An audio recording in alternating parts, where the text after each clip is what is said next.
Today we have a focus on Article 4 and Article 5 of the Constitution.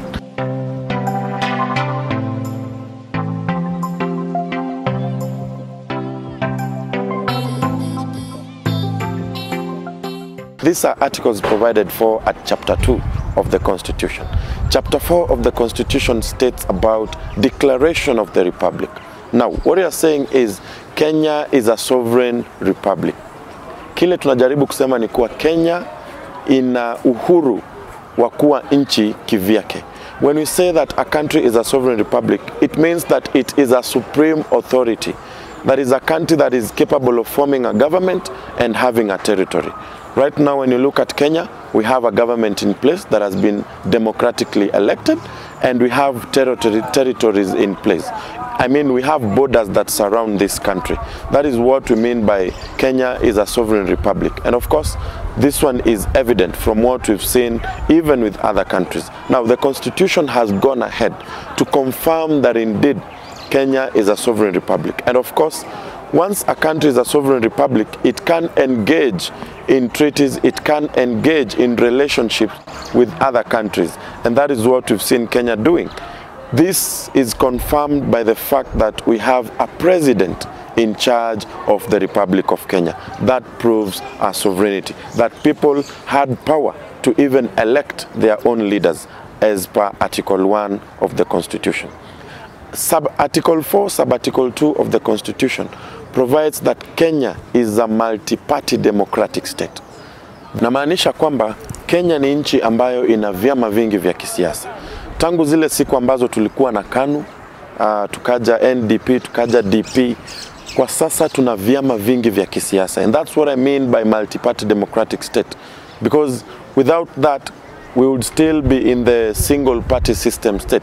But right now, at least we enjoy political freedom. And of course, later on, we'll be looking at political rights. This is what exactly motivated this provision of the Constitution, because Kenyans need to exercise their political rights freely, willingly. And this can only be done by having also freedom to associate, freedom of joining a political party without being forced either to be in one or not to be in one. So currently, each and any person can form a political party, can be a member of a political party. That's what we mean by Kenya is a multi-party democratic state.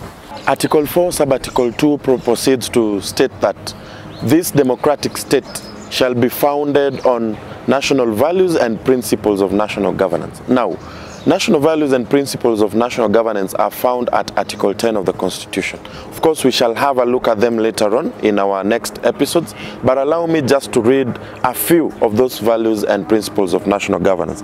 Now, some of them are patriotism, national unity, sharing and devolution of power, the rule of law, democracy, and participation of the people. These are some of the values and national principles that this democratic state is founded on. That's what Article 4, Sub-Article 2 provides for. Apart from being a multi-party democratic state, this country must be guided by these national values and principles of national governance. Now, Article 5 of the Constitution talks about the territory of the country. It means that Kenya has a territory of its own. And by territory, you can only realize a territory by looking at the boundaries of the country. Kenya has its own boundaries, of course, boundaries that have been agreed upon by other countries. And back in Kenya, it has been included in an act of parliament to show that Kenya, to this extent, it goes up to here, to the other extent, it goes up to here. So that is what we mean by territory. And the Constitution was keen on providing for the territory to avoid international disputes, okay? And recently, we've seen a case between Somalia and Kenya. It is a ruling that bears huge consequences for Kenya. The territorial wrangles between Kenya and Somalia of the 100,000 square kilometer stretch of offshore territory in the vast Indian Ocean, an issue that has pitted Kenya with the Horn of African nation, which also claims to own the territory. Over the years, bilateral negotiations and diplomatic exchanges between the two countries have failed, despite the two neighbors signing a 2009 MOU, agreeing to work with the Commission on the limits of the continental shelf, the UN agency charged with settling border disputes. Today, however, Kenya hopes to settle the matter once and for all, with Attorney General Professor Githu Muigai already in the Hague-based court, leading a high-powered delegation to receive the court's ruling. Now that's in the seas, in the Indian Ocean.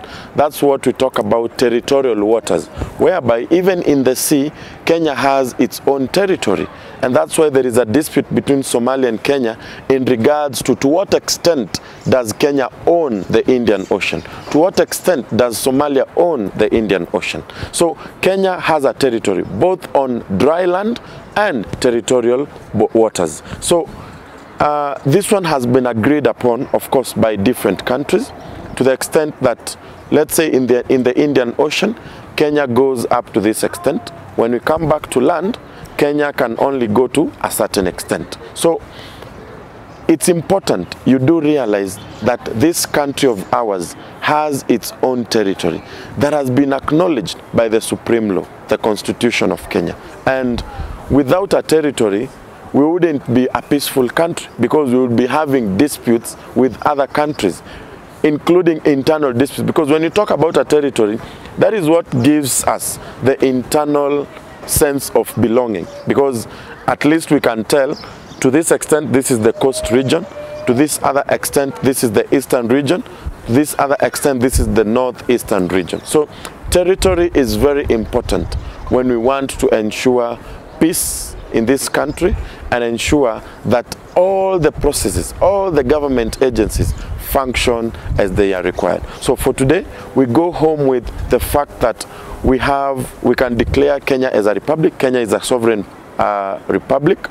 And number two, that Kenya is a multi-party democracy, and it must be founded on national values and principles of national governance. Secondly, Kenya has a territory. Very, very important. It has boundaries, na hii mipaka mpaka iangaliwe ndio tuondoe uhasama kati yetu na nchi zingine. Kwa leo, nashukuru sana. Tuungane katika makala mengine ya The Grown Norm.